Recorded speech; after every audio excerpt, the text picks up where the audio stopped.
çok karışık. Sen geldin her yer ışık. Çok söze ihtiyacı yoktur. Gözlerimiz artık tanışır. Seni gördüm dünya dursa, zaman sanki mənə qursa. Hiçbir yere gitmerem mən, ürəyin mənə yer qursa. Sənə söz verirəm her anında, olacağam mən sənin yanında. Sevgi nedir senin gülüşün, hayat budur senin gelişin. Sənə söz verirəm sonsuza kadar, bizi ayıra bilmez ne gəm ne keder. Sen benim en güzel qərarım, sen benim tek bəxtim, tek varım.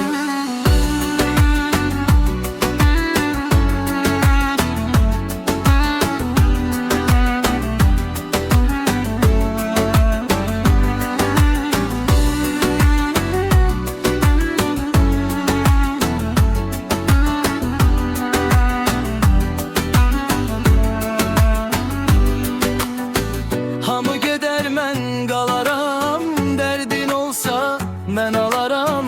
Ulduzları sayma gerek, mən səninlə göyə baxaram. Sadə yaşayaq, sadə sevək, bu eşqə biz ömür deyək. Sənə söz verirəm,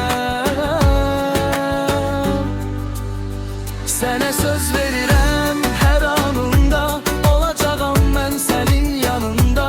Sevgi nedir senin gülüşün, hayat budur senin gelişin. Sənə söz verirəm sonsuza kadar, bizi ayıra bilmez ne gəm ne keder. Sen benim en güzel qərarım, sen benim tek bəxtim, tek varım.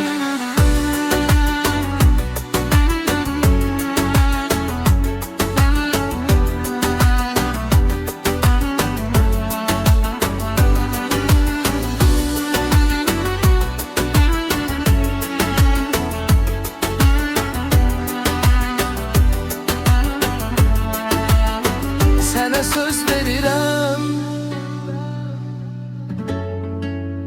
heç vaxt bitməyəcək bu nağıl. Səni sevirəm, sənə söz verirəm.